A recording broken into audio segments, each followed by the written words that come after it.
자, 우리 준비 찬송으로 564장과 565장을 우리 같이 부르고 2부 예배를 준비하도록 하겠습니다. 564장, 565장.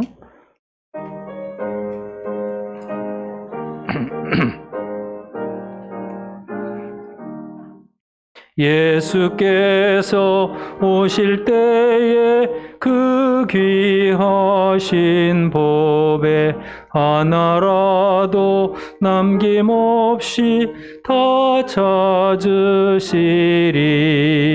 새별 같은 그 법에 멸류 안에 달려 반짝반짝 빛나게 비치리로다. 정한 법에 빛난 법에 주 예수의 법에 하늘나라 두시려고 다 거두시리.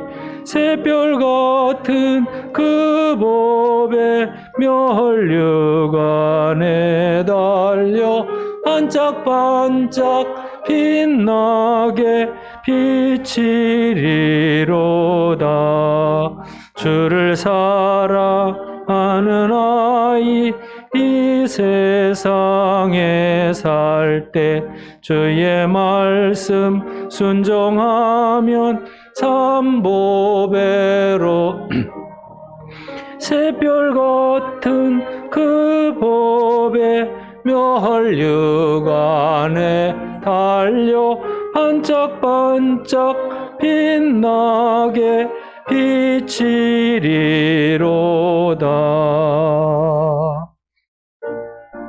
565장입니다.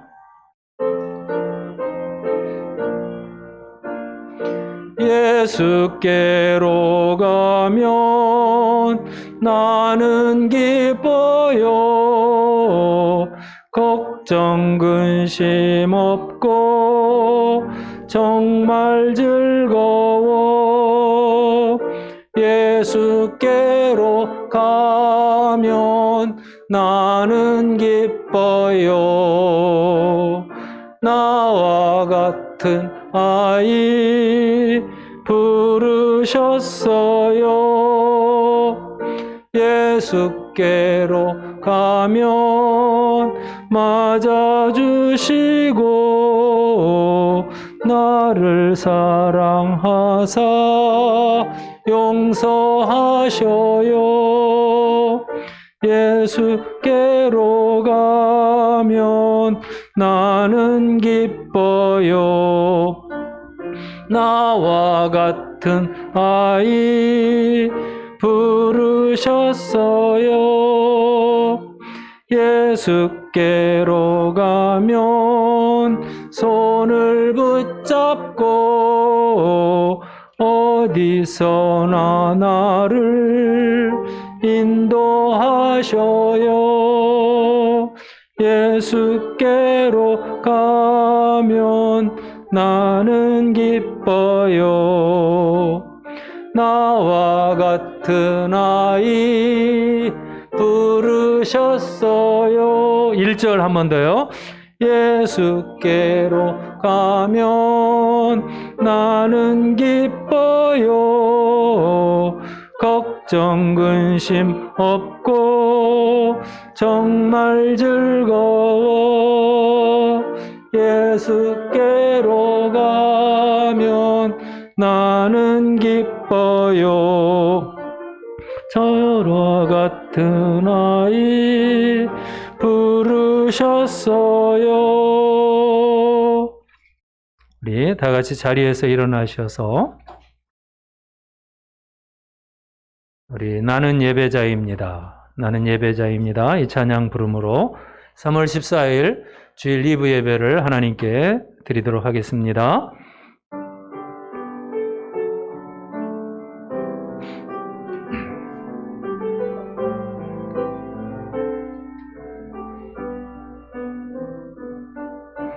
나는 하나님께 예배하는 예배자입니다. 내가 서 있는 곳 어디서나 하나님을 예배합니다. 내 영혼 거룩한 은혜를 향하여 내 마음 완전한 하나님 향하여 이곳에서 바로 이 시간 하나님을 예배합니다.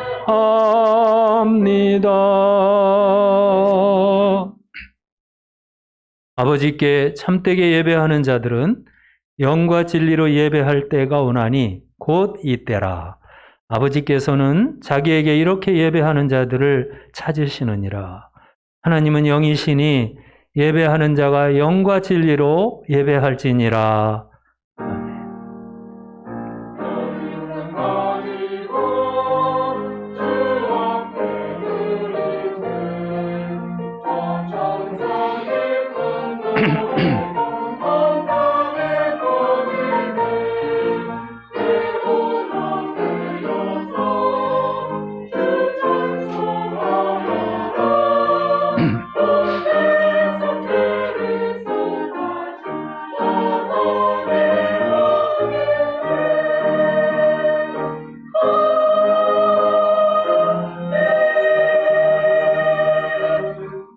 은혜가 풍성하신 하나님, 늘 우리의 피난처가 되어주시는 하나님께 감사를 드립니다. 오늘도 주를 사모하는 마음 하나로 진정한 예배를 드리고자 나왔습니다. 지난 한 주간 살아오면서 지은 죄들을 주 앞에 회개하오니 거룩하신 보혈로서 깨끗게 하시고 주의 이름으로 이 시간 하나님의 임재와 또 축복을 허락하여 주시옵소서.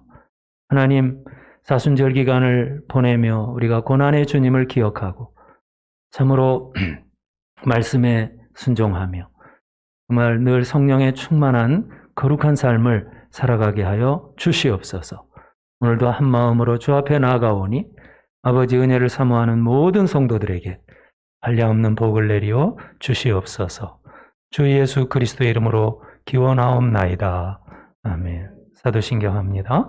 나는 전능하신 아버지 하나님 천지의 창조주를 믿습니다.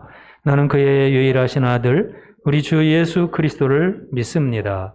그는 성령으로 잉태되어 동정녀 마리아에게서 나시고 본디오 빌라도에게 고난을 받아 십자가에 못 박혀 죽으시고 장사된 지 사흘 만에 죽은 자 가운데에서 다시 살아나셨으며 하늘에 오르시어 전능하신 아버지 하나님 우편에 앉아 계시다가 거기로부터 살아있는 자와 죽은 자를 심판하러 오십니다. 나는 성령을 믿으며 거룩한 공교회와 성도의 교제와 죄를 용서받는 것과 몸의 부활과 영생을 믿습니다. 아멘. 서로 반갑습니다. 인사하고요. 자리에 앉으시기를 바랍니다. 우리 찬송가 26장 구세주를 아는 이들 우리 찬양하겠습니다.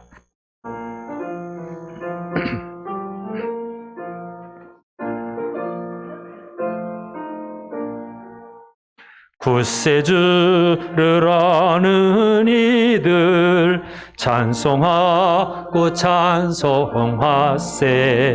마음과 뜻과 힘 다하여 경배 드리세. 주를 알지 못한 이들 주같이 인도하사 그의 피로 구속하니 찬송 부르세. 약한 사람 도움받아 시험 중에 참게 되니 모든 죄를 이길 힘은 믿음뿐이라. 진리 되신 우리 주는 영원토록 변함없. 성도들아 주를 믿어 길이 섬기세.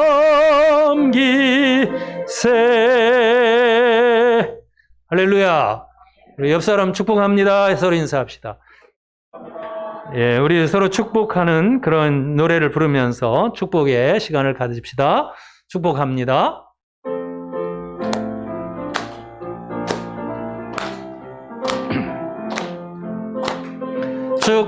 축복합니다. 주님의 이름으로 축복합니다. 주님의 사랑으로 이곳에 모인 주의 거룩 자들 주님의 기쁨과 주님의 사랑을 충만하게 넘치기를. 랄랄랄랄랄라. God bless you. 축복하세요. God bless you. 축복합니다. 주님의 사랑으로. 박수. 하나님께 감사의 박수합니다. 예. 교회 소식을 같이 보겠습니다.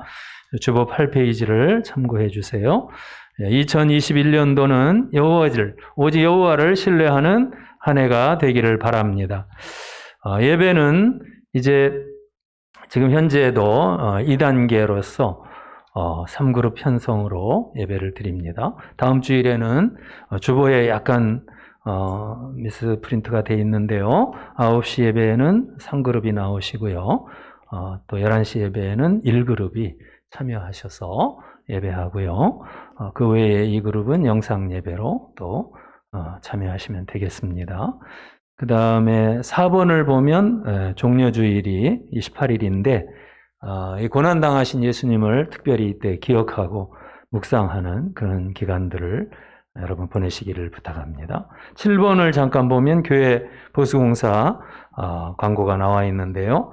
안전하게 모든 또 일들이 지혜롭게 잘 되어서 꼭 필요한 공사를 잘 우리 헌금으로 하는 거기 때문에 우리 정말 돈을 잘 아끼면서 이렇게 잘 감당할 수 있도록 그렇게 여러분 기도 많이 해주세요.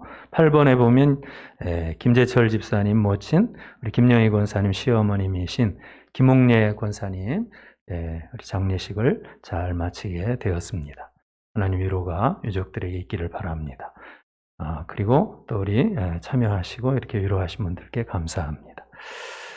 우리 종현이 어린 아이 때 우리 교회에 왔는데 벌써 커서 이렇게 군 입대를 하게 됐지요. 일부 예배 때 이제 우리 김옥 집사님 오셨는데 여러분 서로 축복해 주시고 건강하게 돌아올 수 있도록 기도해 주시기를 바랍니다. 우리 한번 이 시간에 중보기도 하는 시간을 갖도록 하겠습니다. 중보기도 후에는 이칠순 집사님께서 우리 예배를 위해서 기도해 주시겠습니다. 먼저 우리 교회가 그 표어대로 오직 여호와를 신뢰하고 정말 걱정하지 않는 믿음의 교회가 될 수 있도록, 그리고 영적인 사역들을 예배 사역이나 또 줌으로 함께 모이는 순모임, 순장반, 또 이런 일들을 위해서 기도해 주시고요. 코로나 때에 우리 성도들이 건강할 수 있도록, 안전할 수 있도록 우리 열린문교회를 위해 중보하시기를 부탁합니다. 목회자들을 위해서도 기도해 주시기 바랍니다. 자, 우리 다 같이 한번 통성으로 기도하겠습니다. 주여 하나님 아버지, 오늘도 이렇게 주 앞에 나와서 예배합니다. 하나님, 우리 교회가 여호와를 신뢰함으로 믿음으로 아버지 염려하지 않게 하여 주옵소서. 어려운 날에 아버지 하나님만을 바라볼 때 능력이 되시고 해결이 되시고 아버지 해답이 되신 주님만을 만날 수 있게 하여 주시옵소서. 진행 가운데 있는 아버지 줌 순모임과 순장반 하나님 기억하시고 또 예배 가운데 함께하여 주시옵소서. 주일학교 가운데 함께하여 주시옵소서. 또 우리 성도들 하나님 아버지 어려움 속에서도 마음의 위로를 받고 힘을 얻게 하여 주시옵소서. 또 아버지 하나님 건강을 지켜주시고 아버지 주의 날개 그늘 아래 가정마다 또 아버지여 우리 개인마다 지켜 보호하여 주시옵소서. 하나님 아버지 우리 성도들이 예배할 때에 주님 은혜 받게 하시고 하나님의 음성을 듣는 시간이 되게 하여 주옵소서. 또 건강이 좋지 않은 우리 성도들 마음의 건강, 몸의 건강 치유해 주시고 아버지여 기쁘게 주님을 섬기면서 정말 이 어려운 세대를 잘 승리하며 하나님 주께 맡기는 믿음을 다시 한번 회복하게 하여 주시옵소서. 주님은 치유하시고 주님은 회복시키시고 아버지의 축복하실 줄 믿습니다. 영적인 승리자들이 다 되게 하여 주시옵소서. 오늘도 성가대와 모든 예배위원들을 축복하여 주시옵소서. 길순 집사님 기도해 주세요.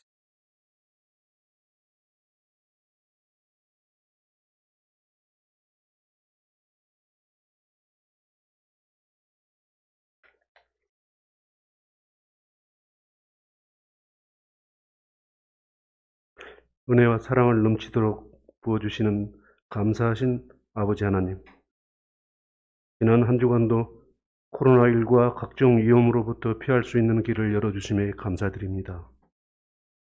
주님, 새해인가 했는데 벌써 세 번째 주입니다. 나뭇가지에 물이 오르고 새 생명이 움트는 봄이 오는가 봅니다. 주님의 고난을 기억하며 경건하게 주님 지신 십자가를 기억하는 거룩하고 복된 주님의 날이 되기를 기도합니다. 이 시간도 세상 중에 있게 아니하시고 구별되어 주님 전에 나와 예배드릴 수 있도록 인도하심에 감사드립니다. 이 모양 저 모양으로 가정에서 영상 예배를 드리는 성도님들도 그 중심을 보시고 귀한 은혜로 인도하여 주시옵소서. 하나님, 지난 한 주간 주님께서는 저에게 이 세상에서 빛과 소금의 역할을 잘 감당하기를 원하고 계시지만 교회 밖을 나선 저희의 모습은 코로나19 핑계로 움츠리고 주저하며 세상 사람들에게 한마디 말씀을 전하지 못하였음을 고백합니다. 하나님, 이 시간 우리의 어두워진 영적인 눈을 밝게 해주시고 이어 깨닫게 해주시옵소서. 하나님을 알고 믿는다고 말하고 행동하지만 우매하고 어리석은 인간인지라 남을 정죄하고 비판하고 내 눈에 돌보는 보지 못하면서 남의 눈은 뒤끝을 먼저 지적하던 잘못을 용서하여 주시옵소서. 주님, 저희가 져야 할 십자가는 용서, 베품, 아량, 포용인 것을 깨달아 알게 하시옵소서. 구호로 기도로 그칠 게 아니라 생활 중에 믿음의 본을 보이게 하옵소서. 하나님, 긴 시간 고통을 주고 있는 코로나19 백신을 접종하기 시작하였으니 인간의 방법으로 말고 하나님께서 역사하셔서 하루라도 빨리 코로나19의 공포로부터 해방시켜 주시옵소서. 주님께서 세우신 수지 열린문 교회가 이 시대 주님의 뜻이 무엇인가를 분별할 수 있는 교회가 되기를 원하옵나이다. 윤성 담임 목사님과 함께 온 성도가 주님 안에 한마음 되게 하시옵고 처음 사랑을 회복시켜 주시옵소서. 지금은 교회가 위기이기도 합니다. 출산율 저하로 인구 감소도 원인이겠으나 근본은 먼저 믿은 저희들이 말씀대로 살지 못하고 세상의 빛이 되지 못했습니다. 주님, 온 성도가 교회를 위해 기도하시고 어린이를 양육하는 부모들에게도 진실한 믿음이 들어가서 믿음을 생명처럼 여기게 하옵소서. 자녀가 가정에서도 보고 듣고 배우게 하옵소서. 예배가 우선순위가 되게 가르쳐 주시옵소서. 이를 위해 쓰고 수고하는 교사들에게 주님 힘 주시고 능력 주시어 능히 감당하여 기도를 할 때마다 응답하여 주시옵소서. 30배, 60배, 100배의 결실을 맺게 해 주시옵소서. 오늘도 예배하신 주의 복된 말씀을 듣고 단회에 서신 목사님을 기억하여 주시옵소서.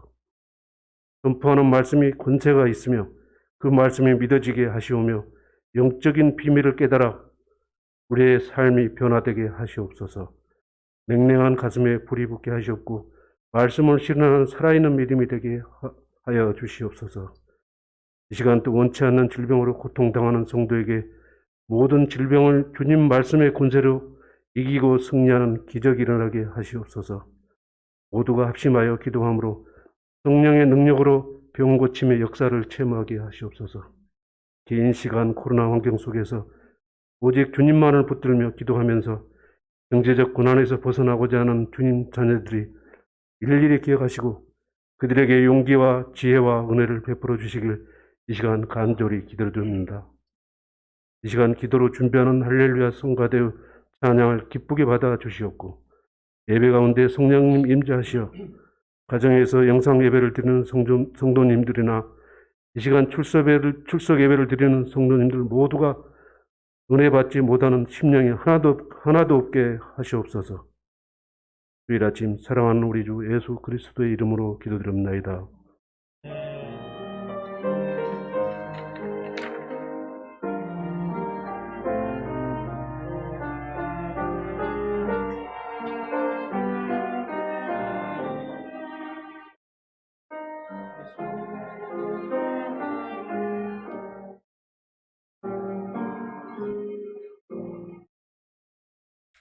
네, 우리 봉헌 시간입니다. 드린 예물을 하나님께 올려드리겠습니다. 찬송가 51장 1절 2절 같이 하겠습니다.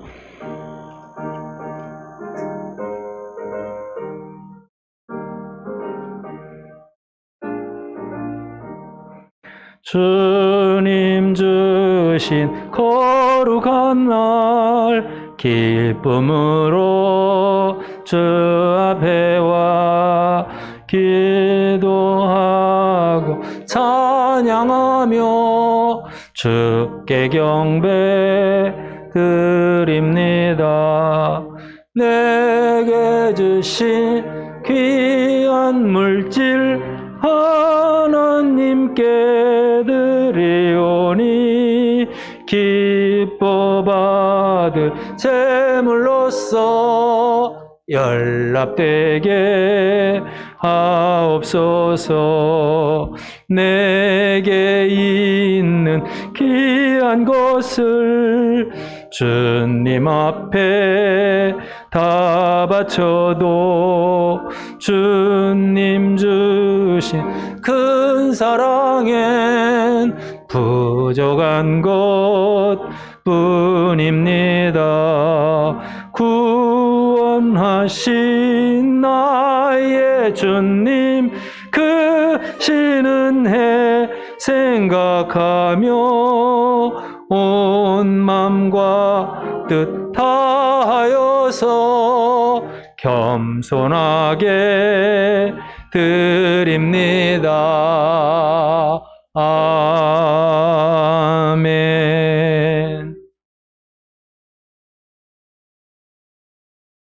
하나님 앞에 11조를 비롯하여 감사 헌금, 선교 헌금, 또 주일 예물을 드립니다. 우리 정지현 집사님, 우리 가윤이가 9살이 됨을 하나님께 감사하며 예물 드렸습니다. 그리고 어머니 천국으로 인도하여 주신, 입성케 하신, 허락하신 하나님께 감사를 드립니다.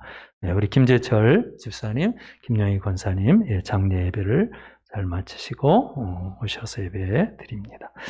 또 범사에 감사하여 예물을 드립니다. 이미경 집사님 또 고백하였습니다. 또 우리 이정선 집사님 늘 언제나 함께 해주시는 주님 감사를 드립니다. 이렇게 또 이런 믿음의 고백들을 가지고 감사 예물을 드렸습니다. 기도하겠습니다. 하나님, 말할 수 없는 우리 주님의 십자가를 기억하고 오늘도 그 은혜에 젖어서 예배를 드립니다. 특별히 이 시간에 귀한 예물을 하나님께 올릴 때 아버지 은혜를 기억하고 또 여러 가지 상황들, 조건들 하나님께 온전히 영광 돌리고 또 11조와 모든 예물을 올려드리오니 주여 우리 하나님이 우리의 삶의 전부가 되시고 영광이 되시고 복이 되게 하여 주옵소서. 하나님 빌립보서 4장에 바울이 말한 것처럼 내게 능력 주시는 자 안에서 내가 모든 것을 할 수 있느니라. 또 이는 하나님이 받으실 만한 향기로운 제물이요 하나님을 기쁘시게 한 것이라. 나의 하나님이 그리스도 예수 안에서 영광 가운데 풍성한 것으로 쓸 것을 채우시리라.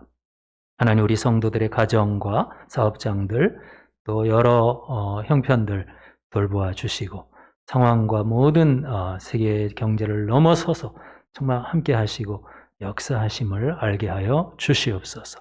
오늘도 믿습니다. 하나님께 기도합니다.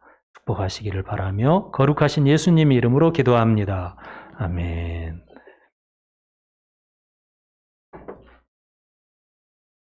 자, 이 시간에는 하나님의 말씀을 같이 찾아서 교독하도록 하십시다.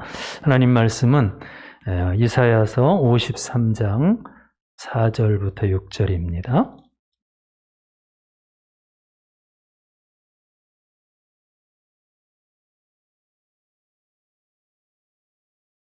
이사야서 53장 4절, 5절, 6절 4절 제가 먼저 읽습니다. 그는 실로 우리의 질고를 지고 우리의 슬픔을 당하였거늘 우리는 생각하기를 그는 징벌을 받아 하나님께 맞으며 고난을 당한다 하였노라.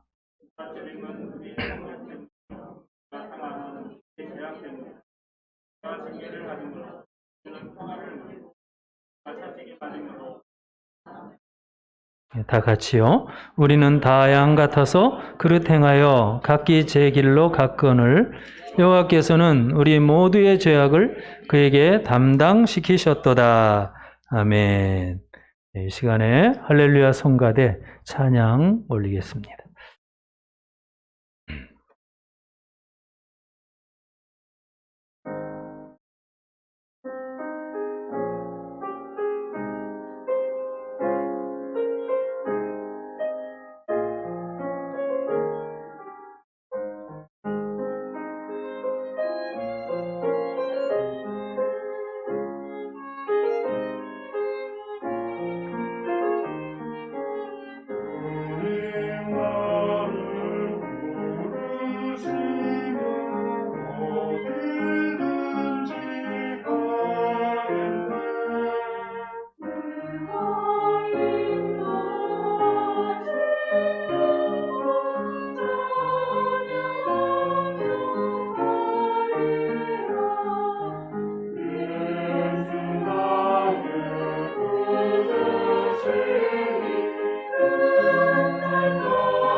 아멘.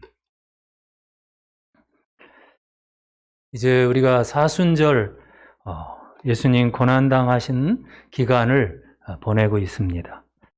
이달만큼이라도 우리 죄를 위하여 죽임당하신 예수님을 우리가 기억하고 은혜를 풍성히 받으면 좋겠습니다. 참 오늘도 이사야 선지자가 우리에게 하나님의 아들 예수님을 전하고 있지요.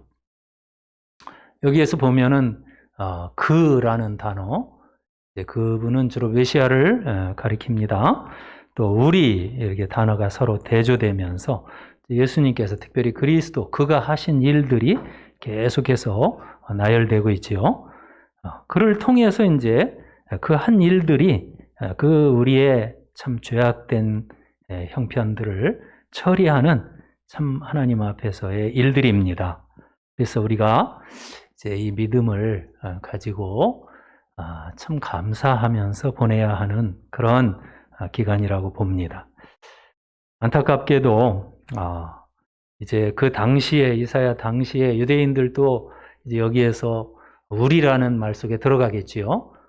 그의 그 고난당함을 잘 받지 못하는 모습들이 있다면 사실은 오늘날 이렇게 예수님을 잘 모르거나 혹은 믿는 가운데서도 막상 삶 속에서 하나님께 기도하거나 또 하나님과 교통하는 이런 정말 하나님 말씀에 순종하는 이런 삶을 살지 못하고 뭐 고난주간이 뭐냐 또 뭐 우리 신앙이 뭐냐 이렇게 좀 현실에 너무 바빠서 그런지 무관심하고 이런 신앙을 우리가 갖고 있다면 안 되겠습니다.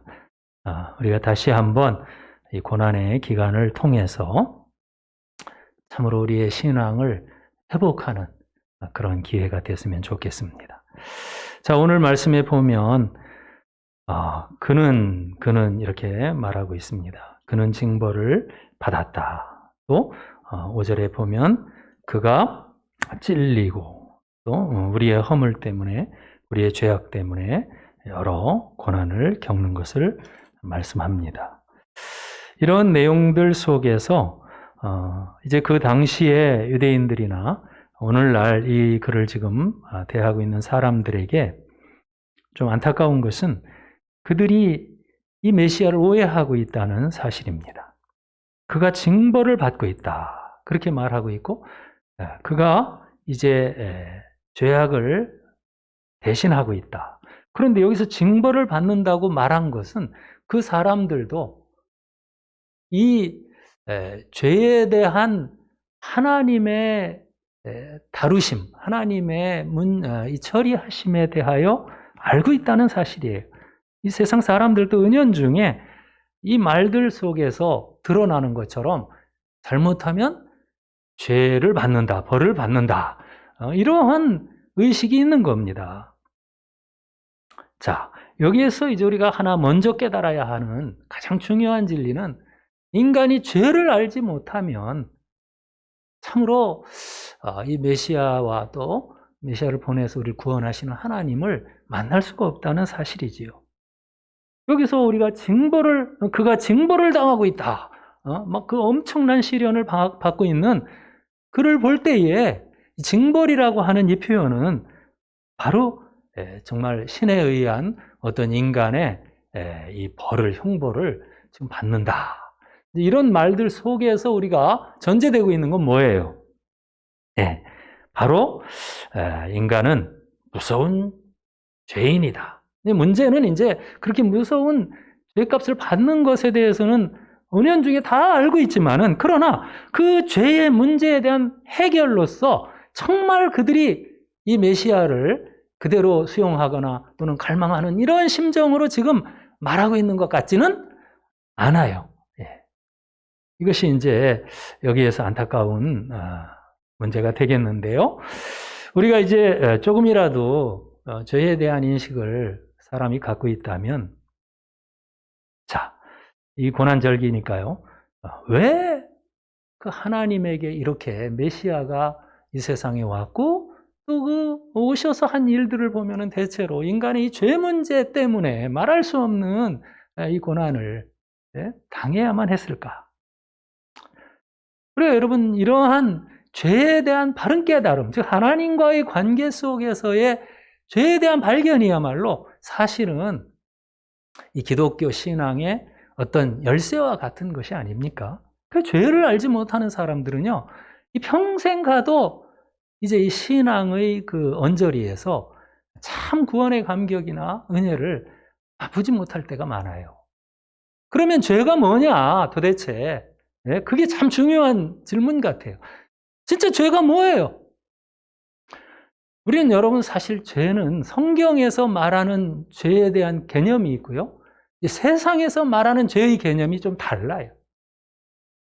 우리는 성경에서는 철저하게 창세기 3장에서부터 이제 나오는 인간의 이제 시초 내용부터 드러내는 내용은 하나님과 관계의 문제였다는 거예요.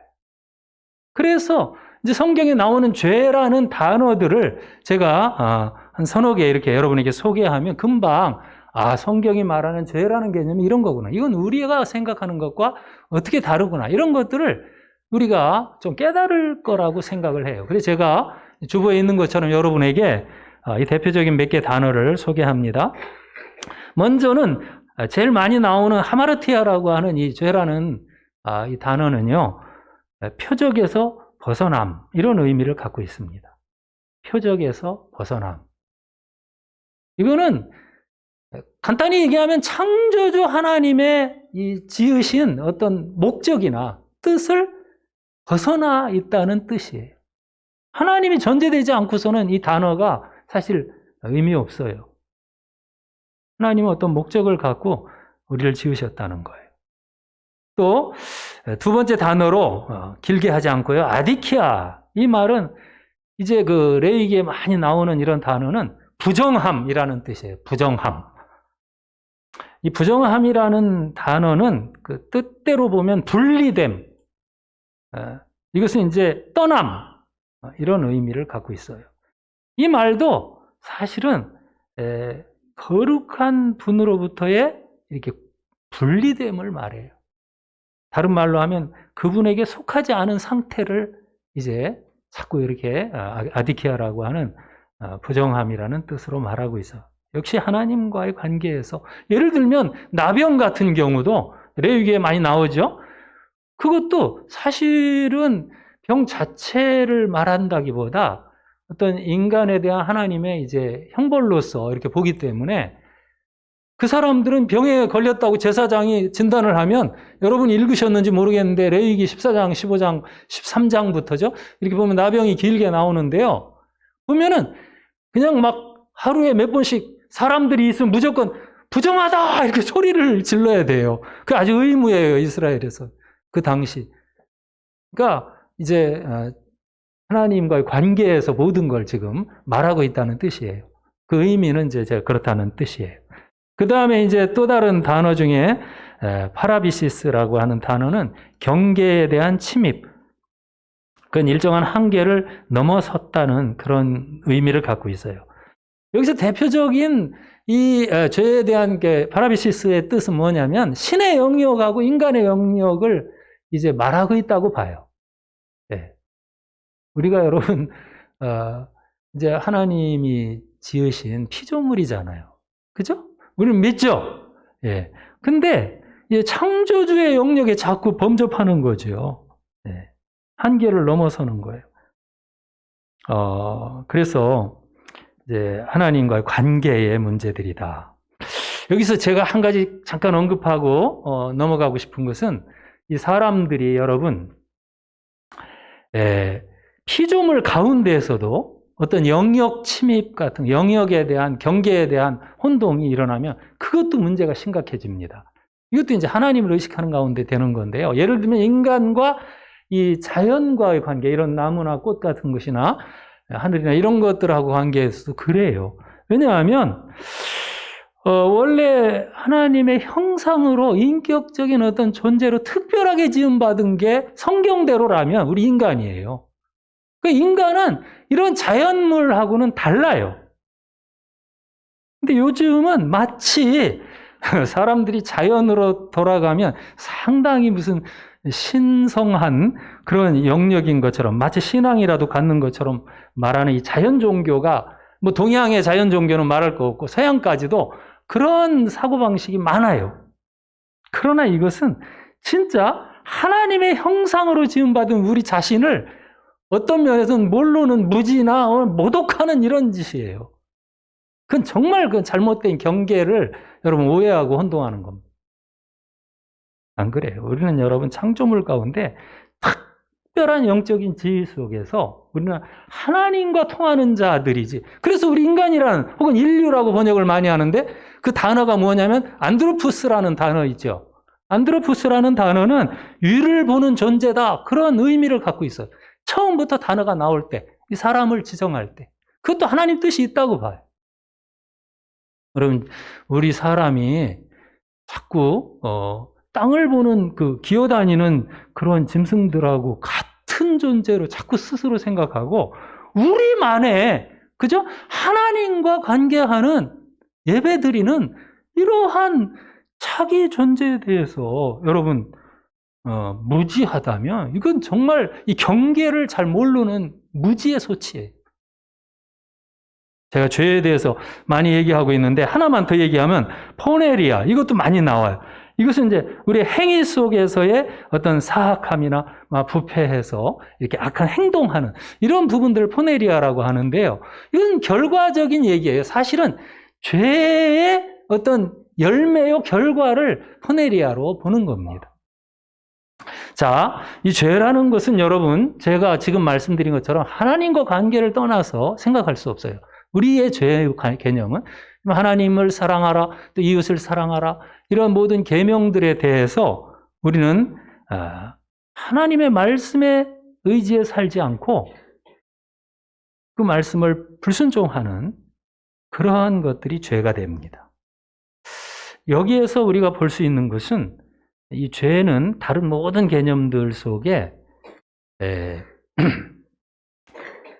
자율성 혹은 자존이라고 하는 그러니까 하나님으로부터 독립된 존재로서 자기를 자꾸 인식하는 거예요. 그래서 이 인본주의가 아주 그 서양 철학에서 이렇게 우리 동양에도 많이 넘어왔는데 이것은 대신 관계, 즉 여러분 계명 중에 앞부분은 대개 대신 관계로 가득 채워져 있죠. 하나님과의 관계.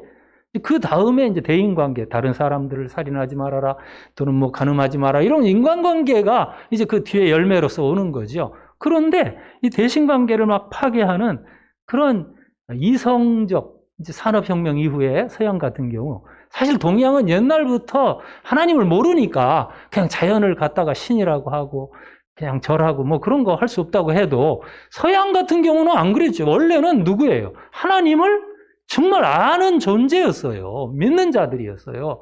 그런데 이 서양에도 이 정말 과학 만능 혹은 똑똑한 척하는 그런 현대주의가 가득 차면서 하나님을 사랑하는 일도 실패하고 그 결과인 인간관계에서도 계명을 자꾸 범하게 되는 이런 결과들로 가져오는데 제일 큰 증거는 서양에서 오늘날 과학이 들어오면서부터 이성주의가 들어오면서 똑똑한 척 하다 보니까 이 진리에 대한 성경의 권위를 여러분 막 무참히 파괴했어요.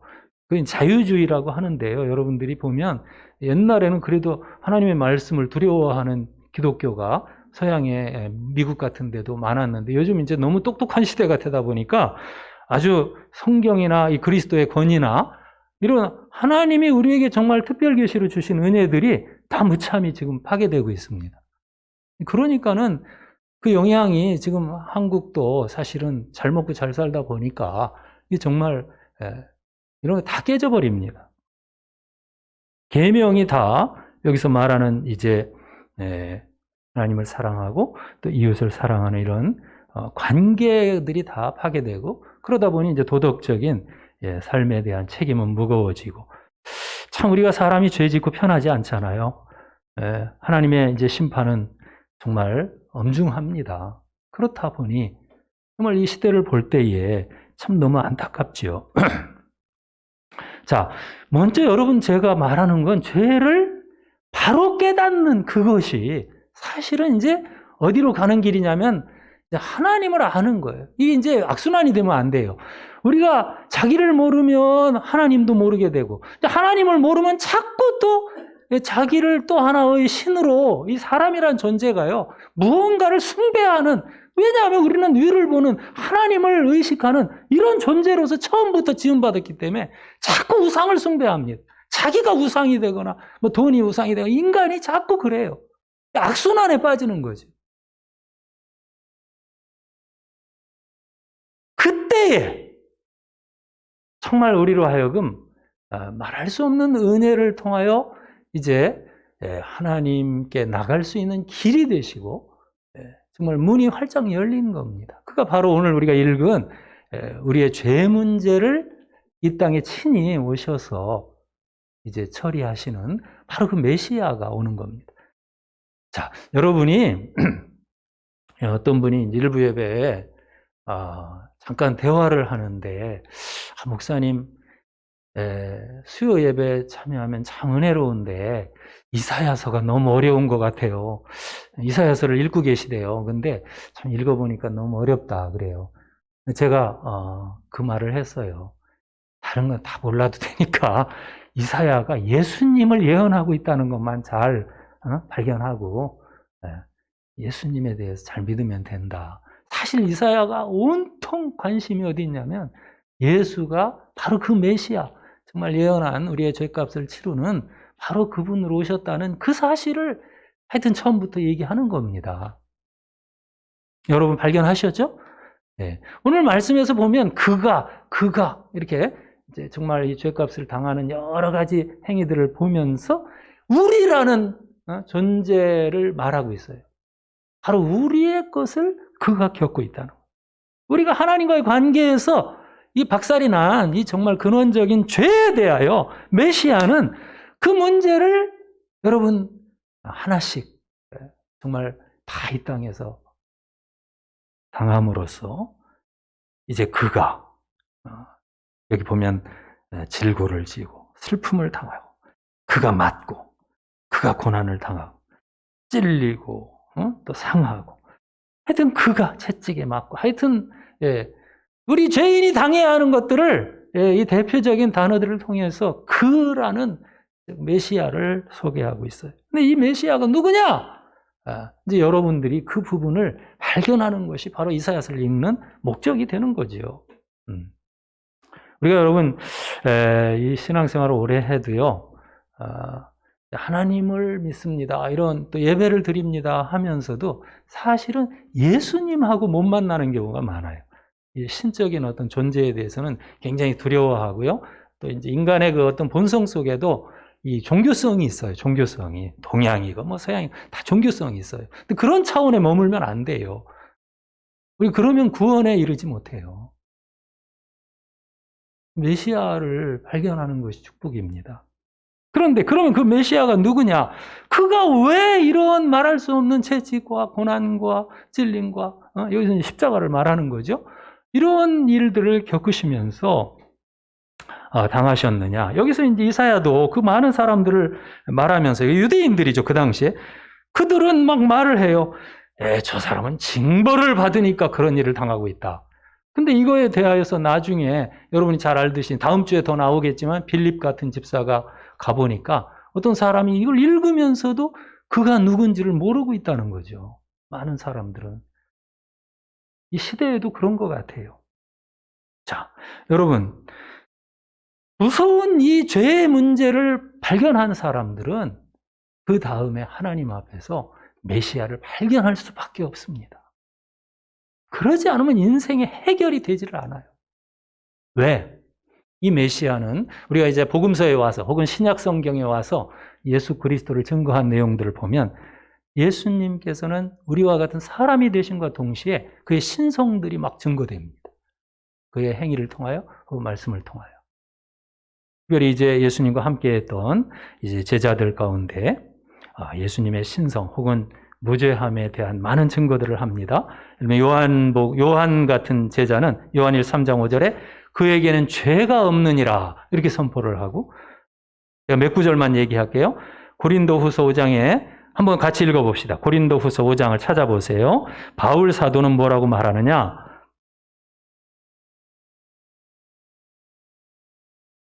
고린도후서 5장 마지막 절. 자, 21절이에요. 시작. 하나님이 죄를 알지도 못하신 이를 우리를 대신하여 죄로 삼으신 것은 우리로 하여금 그 안에서 하나님의 의가 되게 하려 하심이라. 이것도 예수님을 말하고 있는데요. 사실 예수님은 죄를 알지도 못하신 자다. 이렇게 분명히 말해요. 근데 하나님은 어떻게? 죄를 삼으셨어요. 그를. 뭐 제자들도 베드로 같은 경우도 베드로전서 2장 22절에 저는 죄를 범치 아니하셨느니라. 그러니까 이 제자들이 다 알잖아요. 주님과 함께 했으니까. 또 히브리서에 보면 그 저자가 이런 말을 했죠. 4장 15절에 시험을 받은 자로 돼 죄는 없으시니라. 예수님의 이 신성함, 무죄함, 이런 메시아 증거가 있잖아요. 그런데 우리가 이제 이사야서에서 보니까 유대인들 같은 경우 그는 징벌을 받고 있다. 계속해서 메시아를 모르니까 오해하고 있지만 이제 이렇게 예수님을 받고 또는 이렇게 소개받은 이사야를 통해 소개받은 사람들인데도 불구하고 만일에 그의 대속을 그의 어떤 죄에 대한 이 축복을 거부하고 있다면 사실은 그들은 메시아를 거부하는 것만이 아니에요. 사실은 하나님을 거부하고 있는 무서운 일을 하고 있는 겁니다. 이 선지자는 지금요, 그 당시에 이 말을 듣고 있는, 설교를 듣고 있는 유대인들을 향해서도 말하고, 사실 그 이후에 이제 예수님 당시에도 이 말씀은 자주 인용되고요. 또 오늘날의 이 교회에 나오는 성도들에게도 여러분, 이 죄값으로 당하고 있는 메시아를 고난주간이라고 하고 계속해서 목사가 증거함에도 불구하고 만일에 그냥 아무렇지도 않게 예수님과의 관계 또 정말 하나님과의 관계에서 자기 발견이 안 되고 믿음이 없이 계속해서 이렇게 살아간다면 저는 정말 그거는 인간이 어떻게 할 수가 없다고 봅니다.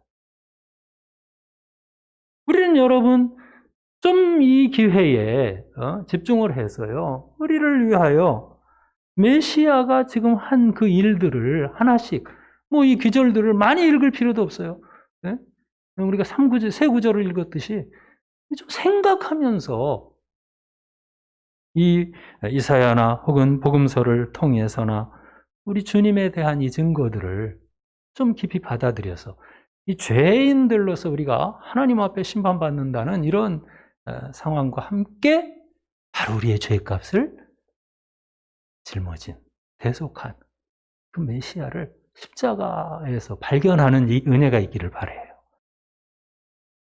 여러분, 죄 문제라는 건요, 이제 두 번째 단계로 들어가면서 그냥 단지 인간의 행위 문제만이 아니에요. 도덕적인 어떤 문제가 아니에요. 이거는 영적인 하나님과의 관계 속에서 정말 이 메시아를 통해서 해결하지 않으면 아무도 해결받을 수 없는 문제가 바로 이 문제예요.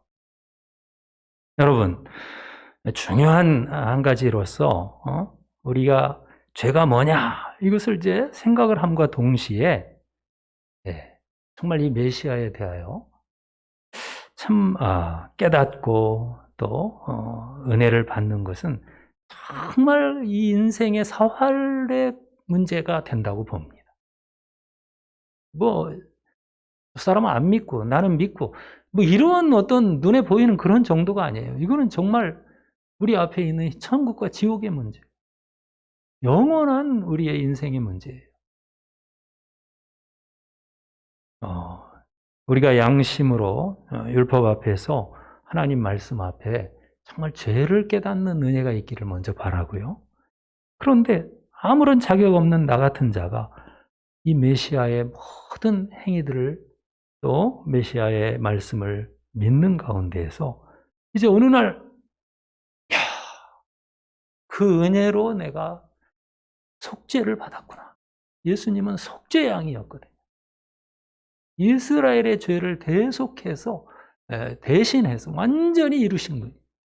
여러분이 이스라엘 백성들이 수없이 제사를 드렸잖아요. 그때마다 양을 잡고 소를 잡고 수많은 제물을 드리지만은 그 제물은 하나의 예표적인 것이고, 정말 그 모든 이스라엘의 속죄 제물, 속죄의 제사를 또는 이스라엘 자체를 오늘날 완성해서 이 땅에 존재하도록 만든 것이 오늘날 그 예수를 믿고 구원받은 성도의 공동체인 교회입니다. 얼마나 영광스러운지 모르겠어요. 네, 우리가. 자, 이 죄라는 거에 대해서 그래서 한 번 더, 제가 조금 더 길게 말하겠는데, 요즘 일반 사회에서 이 범죄에 대해서 막 다루는 관심사가 너무 큰 것 같아요. 그래서 이제 뭐 어떤 큰 죄를 지은 사람은 좀 중대한 죄를 따로 다루도록 하자. 그래서 그걸 만드느니, 만들지 않느니, 막 하여튼, 싸움이 치열한 것 같아요. 요즘 보니까. 또 뭐 양형 문제, 죄에 대한 어떤 이런 평가나 이런 것들에 대해서도 상당히 발달됐어요. 근데 우리가 여러분 오해하면 안 됩니다. 뭐냐면 이 사회에서 다룬 이 범죄라는 건 원래는 죄의 열매 혹은 결과들을 다루고 있는 것이지 죄 그 자체를 다루고 있지 않다는 걸 우리가 알아야 돼요. 이 지혜가 필요해요. 원래 죄라는 건 사실 하나님과 관계에서 이 문제가 된 것이지, 그 후에 이제 우리가 어떤 행위들을 통해서, 포네리아라고 하는 이 행위죄들은 대체로, 어떤 우리의 이제 열매들을 말하고 있는 것이에요. 죄의 결과들을 얘기하고 있는 것이에요. 그것들을 다루는 거 참 중요해요. 근데 예를 들어서 하나님을 무시한 채 만일에 내가 요즘 LH 사건을 보면서 제가 느끼는 건 뭐냐면, 야, 내가 죄를 지었구나. 그러면 그 문제를 내 자살로 끝내버린다? 분당에서 또 막 파주에서 계속해서, 그러면 그 사람들 진짜 죄송하지만 그분들, 여러분, 큰 오해입니다. 그 죄 문제 해결하는 거 아니에요. 진짜 그것은 죄 개념이나 이 본래의 죄를 모르기 때문에 이 죄의 열매 결과들 때문에 이제 그게 책임지는 거다. 아무 도움이 안 돼요. 책임지는 게 아니에요. 그건 자기도 그렇고 하나님 앞에서도 이 나라를 위해서도 아무런 도움이 안 되는 행동이에요. 여러분 너무 제가 열냈죠? 근데 그 사람들 보면 참 이상해요. 그냥 우리가 빨리 예수님을, 하나님을 정말 이 세상에 전하는 것이 얼마나 중요한가. 여러분, 죄에 대한 이 책임 문제도 마찬가지입니다. 그거는 정말 하나님이 보내신 오늘, 자, 여러분에게 읽은, 소개한 바로 이 메시아를 정말 믿는 것이 죄를 책임지는 길이에요. 죄의 근원, 죄의 아주 심각한 영혼의 문제가 여러분 여기에서 사함을 입게 되고 거기에서 해결함을 얻게 되는 그 길을 통해서만 우리는 죄를 책임질 수가 있는 것입니다. 그렇기 때문에 이 시대의 이 범죄 문제, 그러면 이제 대체로 뭐 부모가 자식을 죽인 얘기 막 이런 것들 보면서 화를 내잖아요, 우리가. 근데 여러분 사실은 뭐 여러 가지 도덕적인 죄들이 나라에서 다루어지지만 진짜 이 죄 문제를 다루려면 교회에서 다루어야 돼요. 나라는 죄로 인하여 생긴 그 결과들을 가지고서 다루는 거예요. 그건 필요해요. 정의가 서야 되니까. 그렇지만 진짜 본질적으로는, 근데 이 교회에서 죄를 잘못 혹은 너무 이렇게 소홀히 다루는 것들이 있을 때 여러분도 자꾸 죄 얘기하니까 싫죠. 근데 사실은 자꾸 죄 얘기를 해야 돼요. 왜? 그게 사는 길이거든. 이 교회는 여러분 정말 그럭저럭 이렇게 피하고 넘어가고 절대 그래서는 안 돼요. 다른 데하고는 달라요. 우리 사법기관 같은 데는 좀 어떤 때는 뭐 우리 친척이니까 좀 봐주고 뭐 이렇게 할지 몰라도 죄는, 이 교회는 더 엄중하신 하나님 앞에서 이 본질적으로 죄에 대해서 우리가 참 다루어야 되는데요. 이 죄를 다룸에 대한 부분을 보면 이 교회가 조금 오해하는 면이 많습니다. 요즘 이제 교회 죄의 관념 속에서 하나의 질병에 대한 치유로 죄를 여기는 경우가 많다는 거죠. 또 하나의 행위, 도덕적인 행위 문제만으로 이제 미급하게 다룬다 이 말이에요. 그러나 우리가 여러분 마음이 괴롭고 참 죄 짓고 나면 사람이 참 편하지 않잖아요. 모든 사람이 그래요. 편하지 않습니다. 저도 편하지 않습니다. 항상 하나님 앞에 오늘도 예배 드리러 나올 때 기도했어요. 제가 하나님 예배 드릴 만한 자격이 없네요. 예? 제가 참 뭐든지 이렇게 행한 것들을 보니 그래도 십자가 앞에서 다시금 하나님 앞에 나가는 거 아닙니까? 예. 그런데 우리 마음이 괴롭다고 그래서 예를 들어서 교회가 그저 일시적인 그 감정의 문제를 위로하고 어떤 질병의 치유 정도로 이 죄 문제를 다루는 목사들이 많아요. 심리적인 어떤 위로, 요즘은 내적 치유가 교회의 세미나가 굉장히 유행합니다. 그래서 마음을 다루는데 그거는 여러분 사실은 하나님이 원하는 그런 죄 문제에 대한 하나의 그냥 작은 도움이 될지 몰라도 진짜 중요한 것들을 자꾸 놓치게 돼요. 오히려 그건 치유가 아니에요. 질병에 대한 치유가 아니라 하나님 앞에 죄인으로서 그 법 앞에 그 무서우신 말씀 앞에 형벌을 받아야 하는 거예요. 이것은 하나님 앞에 해결되지 않으면 안 돼요. 그런데 그 해결은 우리가 형벌 받으면 지옥을 갈 수밖에 없죠.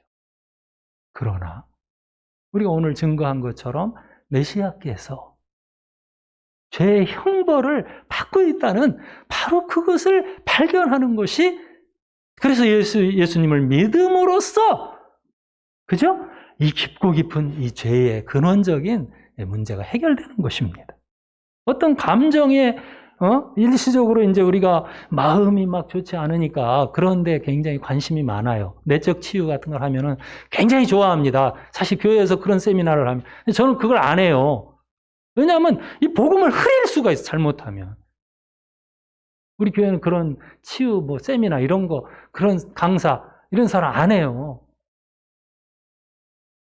오히려 내 의지를 통해 하나님 앞에서 행동을 보이면서 믿음으로 나가는 것이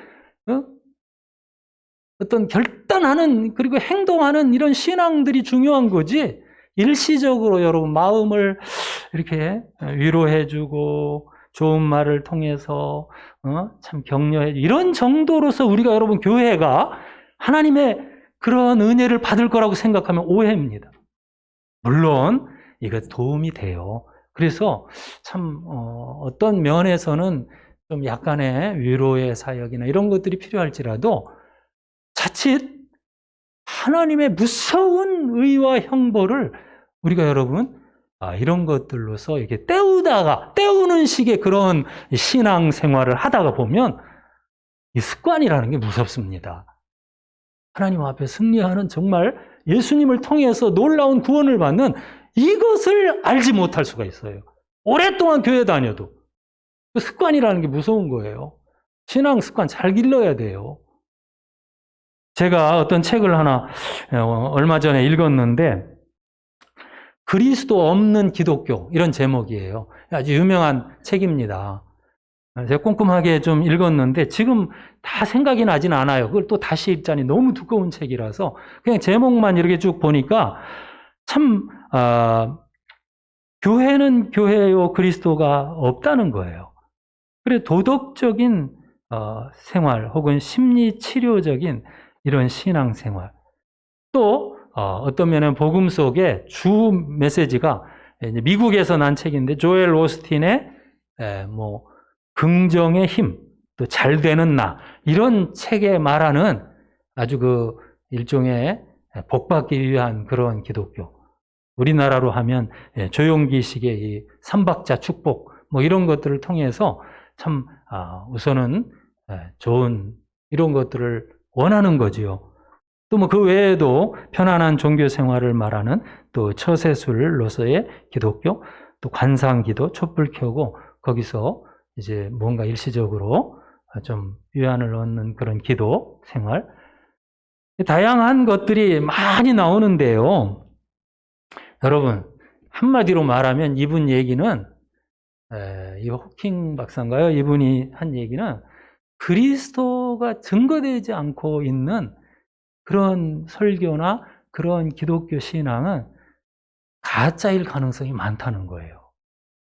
굉장히 뭐 좋은 것처럼 이렇게 우리가 생각해도 본질적인 죄 문제가 해결되지 않은 상태에서는 이런 신앙이라는 것이 상당히 위험성이 많다.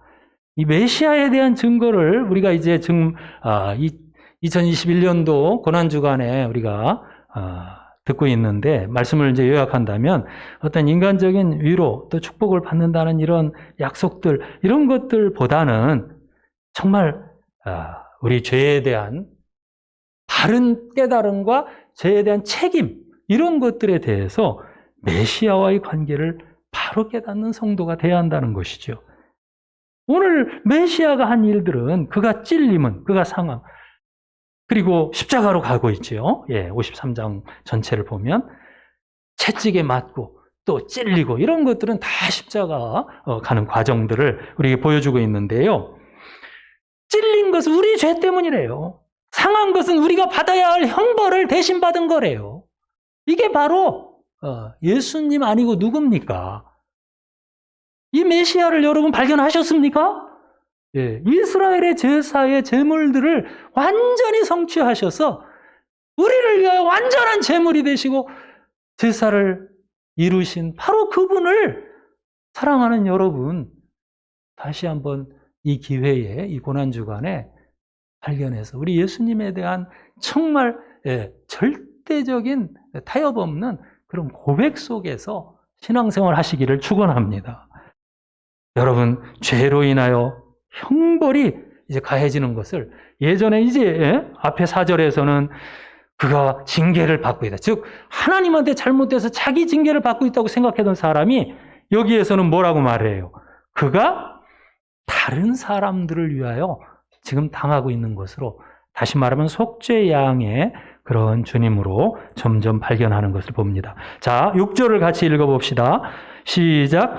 우리는 다 양 같아서 그릇 행하여 각기 제 길로 갔거늘 여호와께서는 우리 무리의 죄악을 그에게 담당시키셨도다. 결론이라고 볼 수 있어요. 여러분, 아까도 우리가 이제 죄인들인 우리가 어떻게 의롭다함을 받는가? 죄 없으신 그 메시아가 하나님 앞에 죄로 여김이 된 거예요. 그리스도께서 죄를 담당하시는 순간 그의 의가, 자, 이거 좀 어려운 단어인데 죄인들에게 전가된다고 합니다. 한번 따라 해봅시다. 전가. 전가라는 건 옮겨진다, 그 말이에요. 간단하게. 그의 의가 누구에게?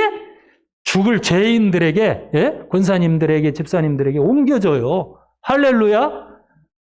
이 말할 수 없는 복을 우리는 오늘 믿고 있는 것입니다. 자, 우리는 이 메시아를 통한 대속 혹은 이제 대신해 주시는 은혜를 받고 이제 우리는 기뻐하며 참으로 감격하는 그런 성도의 신앙 생활을 해야겠어요.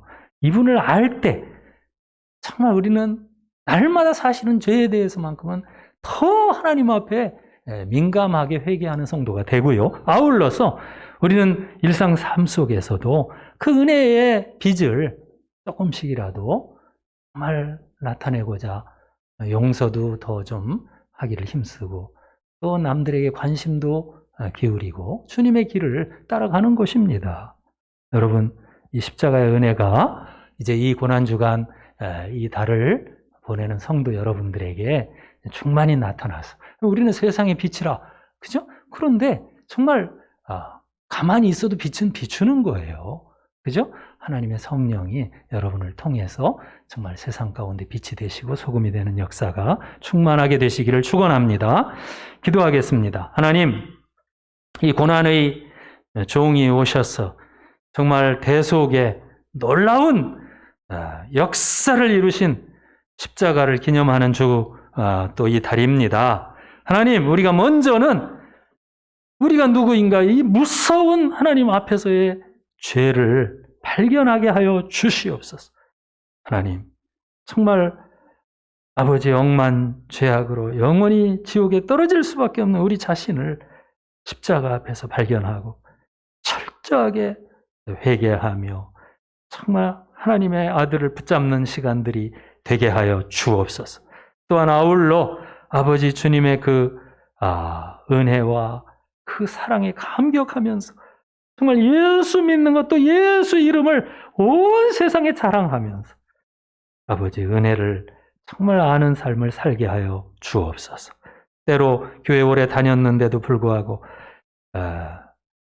정말 복음을 오해해서 나의 어떤 이기적인 하나의 목적이나 또는 아버지의 죄에 대해서도 세상적인 개념으로만 알고 도무지 정말 이 메시아의 은혜를 받기에 합당치 않은 그런 정말 신앙에 머물러 있는 사람은 단 한 사람도 우리 가운데 없게 하시고 진정 복음의 영광 가운데 기뻐하며 하나님을 섬기는 귀한 우리 성도들이 다 되게 하여 주옵소서.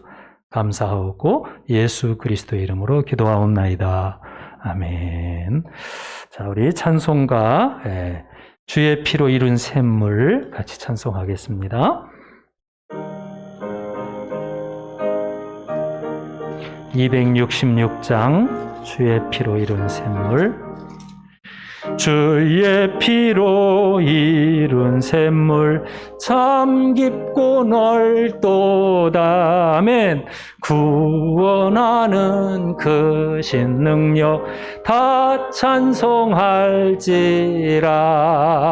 찬송하세 주의 보혈 그 샘에 지금 나가 죄의 깊이 빠진 이 몸 그 피로 씻어 맑히네.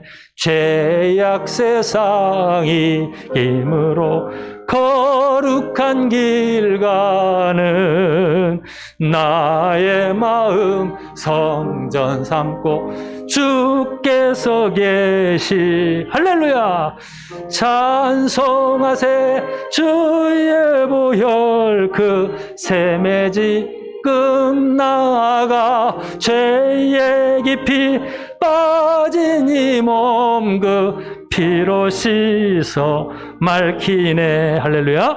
주 예수를 깊이 아는 놀라운 그 은혜 하늘나라 즐거움이 매일 새롭도다. 찬송하세 주의 보혈 그 샘에 지금 나아가 죄의 깊이 빠진 이 몸 그 피로 씻어 맑히네. 우리 고난주간을 고난의 달을 우리가 예수를 믿는 사람인데도 불구하고 참 예수님이 귀한 분으로 우리의 삶 속에서 느껴지지 않고 자꾸 무시되고 기도하지도 않고 살고 그저 뭐 교회에 어떤 사역이나 이런 데 관심도 없고 그냥 오로지 먹고 사는 거에 그냥 자꾸 매달려 있다면 회개해야 되겠어요. 그죠? 우린 누굽니까, 여러분? 정말 주님을 믿는 사람들인데 너무 감격하고 또 참 주님을 사랑하고 이것이 참 우리 진실한 것이 되기를 바라요. 그죠? 예, 우리 성도들이 좀 깨어있는 그런 한 달이 될 수 있도록 힘쓰시고 또 사랑하는 주님의 뒤를 잘 따라가는 그런 이 달이 되기를 부탁합니다. 예, 이제 축도하고 예배를 마치겠습니다. 이제는 우리 주 예수 그리스도의 은혜와 하나님 아버지의 사랑과 성령의 교통, 충만, 인도, 역사하심이 이렇게 고난의 달 정말 우리 주님 십자가에 못 박혀 우리 죄를 대속하신 예수님을 기억하고 또 주님의 사랑을 기억하면서 이제 정말 승리하며 또 섬기며 사랑하기 원하는 우리 모든 성도들 머리 위에 이제로부터 영원토록 함께 있을지어다. 아멘.